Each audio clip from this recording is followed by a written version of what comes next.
Light के बारे में इंसान हमेशा से बहुत क्यूरियस रहा है। लाइट क्या है?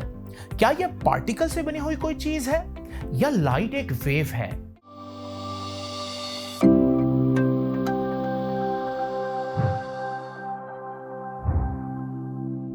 लाइट के बारे में इंसान हमेशा से बहुत क्यूरियस रहा है। लाइट क्या है? क्या यह पार्टिकल से बनी हुई कोई चीज है या लाइट एक वेव है? यह कंफर्म करने के लिए हमें लाइट के बिहेवियर को स्टडी करना होगा।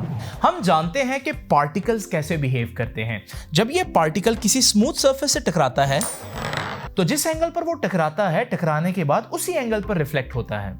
लाइट का बिहेवियर भी काफी सिमिलर है। लाइट जब किसी स्मूथ सरफेस जैसे कि इस मिरर पर फॉल करती है तो हम देखते हैं कि जिस एंगल पर आकर टकराती है उसी एंगल पर रिफ्लेक्ट कर जाती है, बिल्कुल वैसे ही जैसे पार्टिकल्स करते हैं। ऐसा लगता है जैसे लाइट की इस बीम में भी छोटे छोटे पार्टिकल्स मौजूद हैं। तो क्या फिर मैं कह दूं कि लाइट कंसिस्ट ऑफ पार्टिकल्स? नहीं, अभी मैं यकीन से नहीं कह सकता, क्योंकि जब मैंने वेव्स को स्टडी किया तो मैंने देखा कि वेव भी जब किसी स्मूथ सरफेस पर फॉल करती है तो जिस एंगल पर टकराती है उसी एंगल पर रिफ्लेक्ट हो जाती है। यानी लाइट की इस बीम को अगर मैं पार्टिकल्स की बजाय वेव्स के तौर पर रिप्रेजेंट कर दूं तो भी कोई मसला नहीं।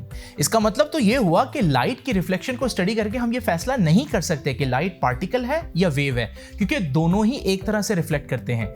इसलिए हम इंटरफेरेंस को स्टडी करेंगे, क्योंकि इंटरफेरेंस सिर्फ और सिर्फ वेव फिनोमिनन है, पार्टिकल्स इंटरफेयर नहीं कर सकते। आप जानते हैं कि वेव्स के दो सोर्सेज जब करीब करीब रखे जाएं तो वेव्स इंटरफेयर करती हैं।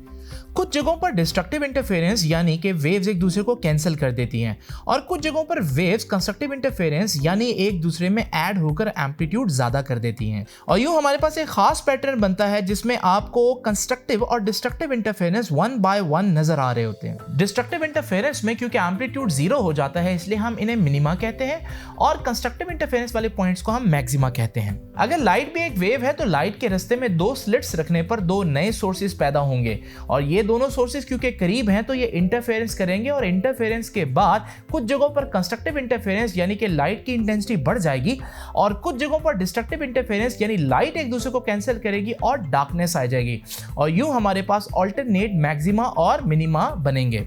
और जब मैंने इस लेजर लाइट के रास्ते में इस डबल स्लिट को रखा तो मैंने देखा कि लाइट ने वाकई में वही इंटरफेरेंस पैटर्न बनाया जिसमें आपको अल्टरनेट मैक्सिमा और मिनिमा नजर आ रहे हैं। और यूं इस डबल स्लिट एक्सपेरिमेंट से थॉमस यंग्स ने यह पहली दफा साबित किया कि light has a wave nature.